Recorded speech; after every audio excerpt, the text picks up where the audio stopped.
Oi, tudo bem? Eu sou o Dr. Daniel Diógenes, diretor da Clínica Fert Baby Ceará, e hoje nós vamos falar sobre coronavírus e fertilidade.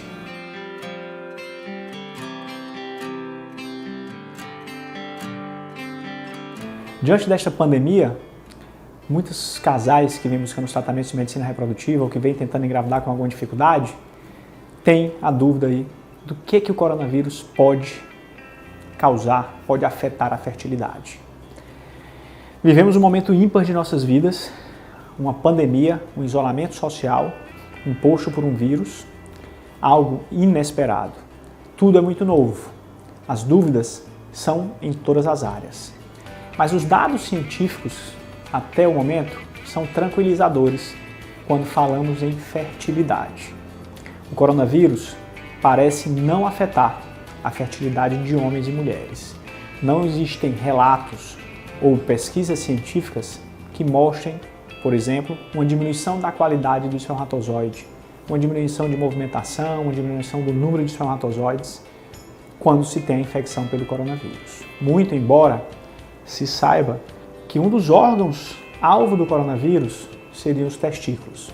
Existem determinados receptores e enzimas que existem no testículo e o coronavírus tem uma certa afinidade.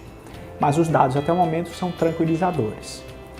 Com relação à mulher, não há dado algum que mostre que a presença do coronavírus diminui a fertilidade, diminui a reserva de óvulos, diminui a capacidade do endométrio em receber o embrião, por exemplo.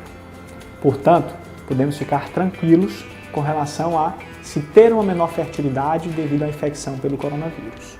Logicamente que durante a infecção aguda, durante a presença do vírus, a doença em si, não se deve tentar engravidar ou não se deve realizar nenhum tratamento de medicina reprodutiva.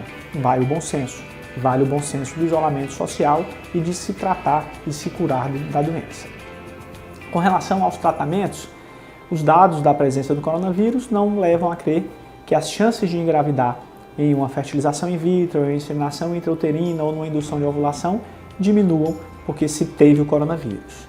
Ou seja, coronavírus é uma infecção viral, uma virose muito mais grave do que as comuns, como a da H1N1, por exemplo, mas que ela passa e parece passar sem deixar prejuízos para a fertilidade.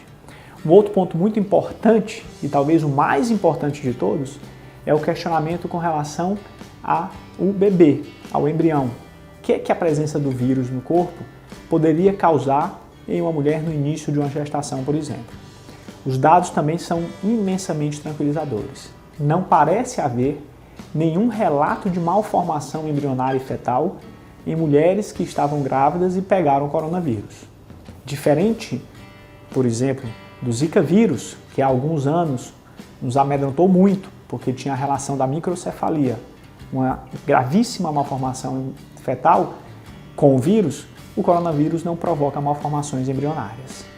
E o risco de transmissão vertical da mãe para o filho durante a gravidez parece existir, mas é extremamente baixo, com alguns relatos de casos de bebês que nasceram com a presença do vírus, mas que não tiveram nenhum tipo de malformação ou nenhum tipo de dificuldade ou problema por ter o vírus ao nascimento.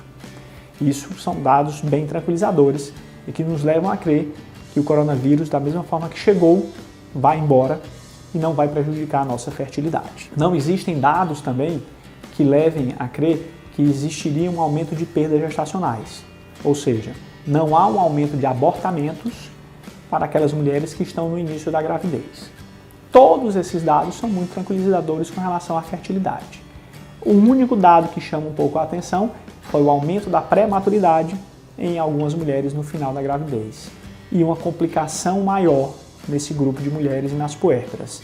Portanto, esses dois grupos são hoje no Brasil considerados ainda grupos de risco para o coronavírus, muito embora a chance e a taxa de complicação seja bem pequena.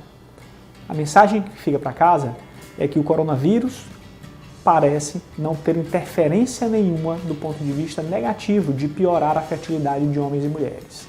E também que não tem dado nenhum para que exista um risco maior de abortamentos. E dados nulos, ausência de malformação embrionária, o que é o mais importante para que a gente possa seguir tentando engravidar espontaneamente ou pelos tratamentos de medicina reprodutiva.